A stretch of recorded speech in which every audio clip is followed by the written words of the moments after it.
observatory. Jadi ini drop point-nya so far masih kayak skema-skema mereka yang lama sih. Iya. Kalau untuk secara drop point ini kurang lebih sama. Tapi kalau misalnya kita lihat ini pick udah cukup berdarah ya. Ada 3 tim yang turun sekaligus. Ada Dranix, ada RRQ dan juga First Riders. Ini ketiganya sama-sama ngotot gak mau pindah. Mereka bakal coba usir satu sama lain. Tapi dari RRQ sendiri dia sudah berhasil mencuri 1 orang dari Dranix, dan dari First Riders ini juga akan melakukan setup dan mereka akan coba mengambil keuntungan dari posisi kedua belah pihak tim ini. Ternyata dari Herma berhasil mendapatkan 1 knock lagi terhadap Dranix ini. Bahkan 2 orang dari Dranix juga sudah di confirm kill. Sudah ada terjadi threat knock yang dimasuki oleh dari First Riders sendiri juga. Dia sudah mulai mencari kesempatan, mencari keuntungan. 1 orang Pac-Man sudah berhasil mereka take down. Well, yes, itu dia. Tapi menariknya adalah satu squad di sini berhasil disengage ya. Mereka nggak pengen terlalu all in juga.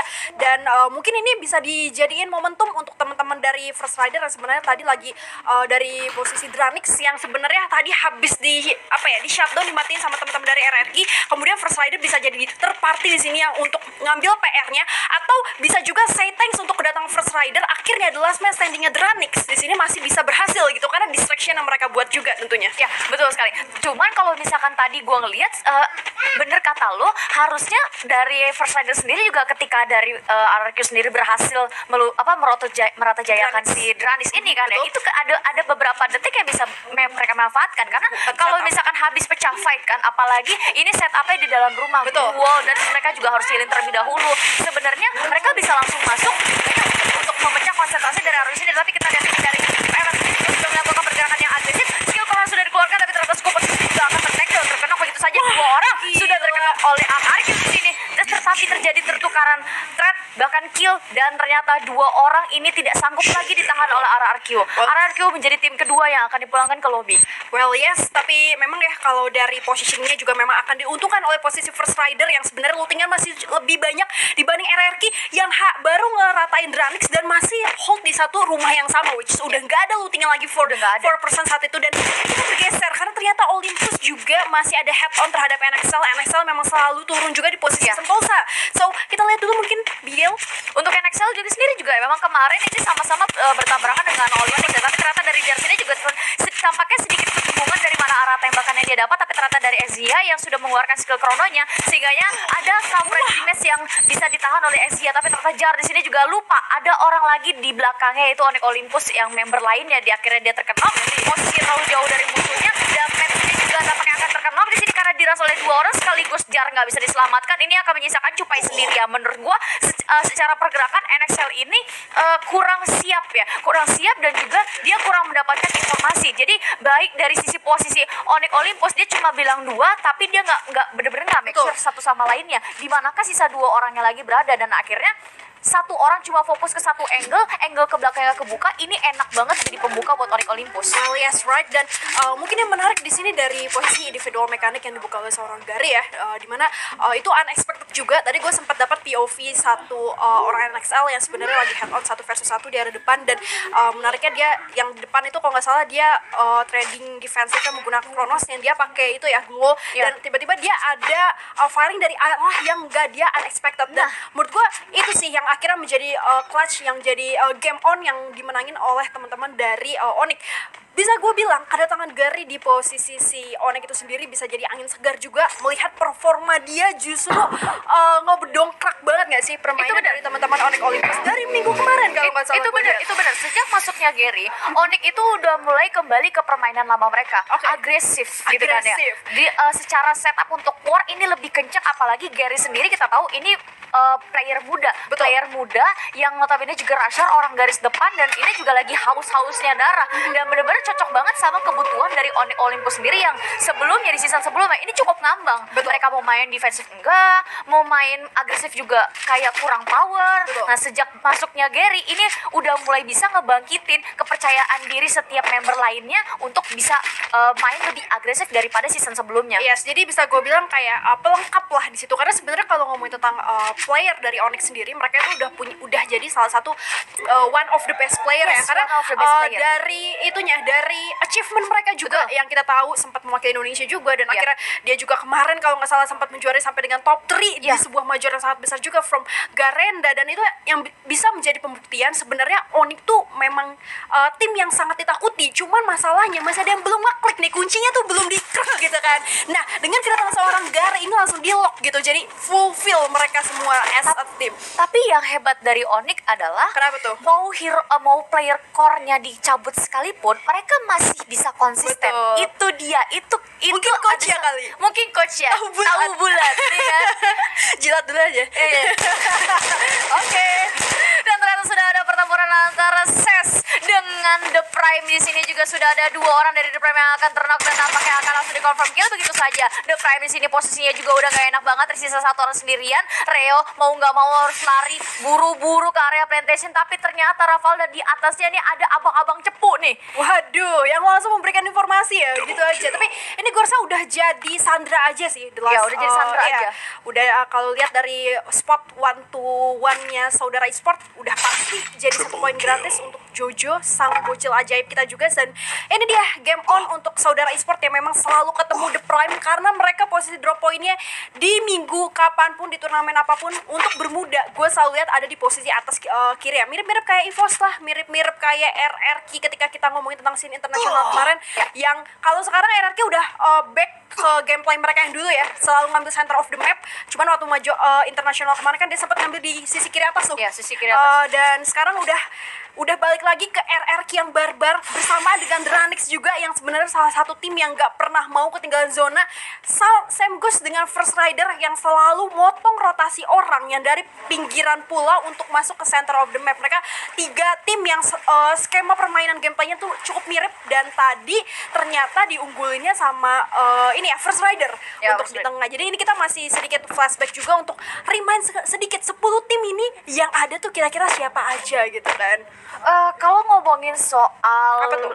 The Prime sendiri yang rotasinya cukup berdekatan dengan SES, Betul. memang ada beberapa map yang atau nggak beberapa area checkpoint yang nggak terlalu mirip, tapi gue sedikit mempertanyakan performance The Prime hari ini. Kenapa tuh? Sebagai kita tahu kan The Prime ini kan baru ini naik lagi kan ya, dan mereka tuh benar-benar dikenal sebagai satu tim ya, kalau misalkan udah ngelihat kompo ada isi orang yang mereka tabrak, dan itu kayak udah jaminan rata. Tapi gue ngeliat sendiri dari The Prime sendiri kok agak main sedikit defensif yang nggak sesuai dengan gaya mereka. Dan setelah dan beberapa kali gue lihat ketika The Prime sendiri bermain lebih defensif, ini menjadi blunder besar buat mereka, karena potensi mereka terculik itu besar banget. Apalagi kalau misalnya posisi mereka cuma 3 orang, terus mereka udah langsung di-hook sama pergerakannya sama dari saya sendiri, itu mereka udah mulai bingung karena mereka terbiasa war dengan 4 orang sekaligus maju tabrak. Nah itu, jadi itu sebenarnya udah menjawab ya tentang kenapa mungkin salah satu jadi kelemahan yang akhirnya sedang diperjuangkan sama teman-teman dari The Prime juga untuk menjadi lebih baik lagi, menjadi lebih baik.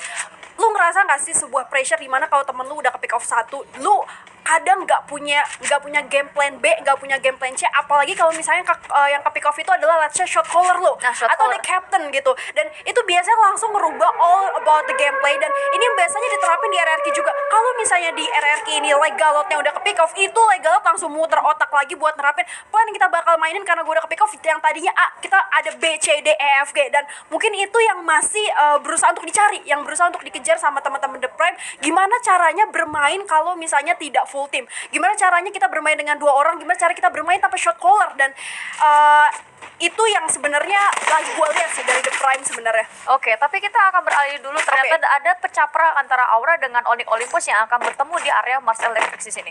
1 orang dari Aura Amex sudah menerima damage yang cukup banyak, tapi seenggaknya dia masih bisa tarik mundur sedikit, melakukan pick up dengan teman-temannya. Tapi dari Onyx ini juga tampaknya nggak akan terlalu mau kasih nafas ya. Mereka akan coba rotasi dulu. Mereka flanking ke arah kiri 4 orang sekaligus, dan mereka akan lihat di depan ada airdrop yang dikirim. Tapi karena kedua belah pihak tim ini sebenarnya udah ada di zona, dan cuman bedanya satu itu ada di Onyx-nya belum ada di zona. Dan kalau misalkan dia mau main tahan di luar zona kayak gini, apalagi zona juga udah masuk ke zona kedua, tapi ternyata di depannya ada Boss Nightmare yang menghentikan pergerakan mereka. Gary langsung terculik begitu saja, dipulangkan ke lobby.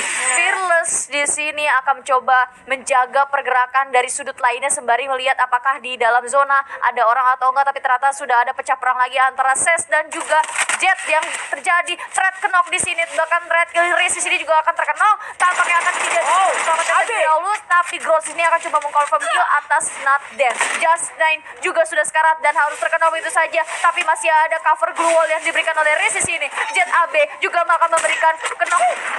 Yes, itu dia tappingnya udah dibuka oleh seorang Jojo. Sebenarnya AB yang tadi sebenarnya lagi berusaha untuk snipe on begitu aja, tapi malah jadi satu makanan balik oleh teman-teman saudara e-sport. Dan this is not the day again and again untuk teman-teman dari Jet. Mungkin kita bahas sedikit dari fight pick off yang tadi dibuka oleh teman-teman Onyx. Gue rasa kalau dari mindsetnya Onyx adalah ketika dia tahu tadi kan dia baru menang dari posisi Sentosa, ketika dia menang fight menuju NXL, ketika dia masuk rotasi keduanya dia udah pasti respect akan ada satu tim yang di posisi Mars Electric yang udah dapat full komponnya juga, dan kebetulan di situ Aura yang memang ternyata masih yang udah masuk penyeberangan pulau yang cukup jauh ya dari posisi Mil sampai dengan posisi Mars Electric sendiri.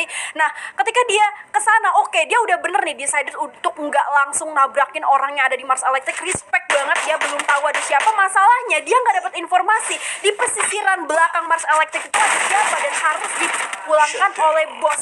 Menyusul Dranix berhasil menang head on juga terhadap last man standing dari NXL. Ternyata surprise ini untuk Dranix sendiri masih ada satu orang yang bertahan dan jadi seorang lone survivor. Tadi yang ini loh, yang kedatangan First Rider dan akhirnya ya betul dia cabut aja. Makanya saya thanks juga buat First Rider, dia masih bisa hover posisi ke-8, justru energinya yang udah rata duluan itu susah, ya. kan?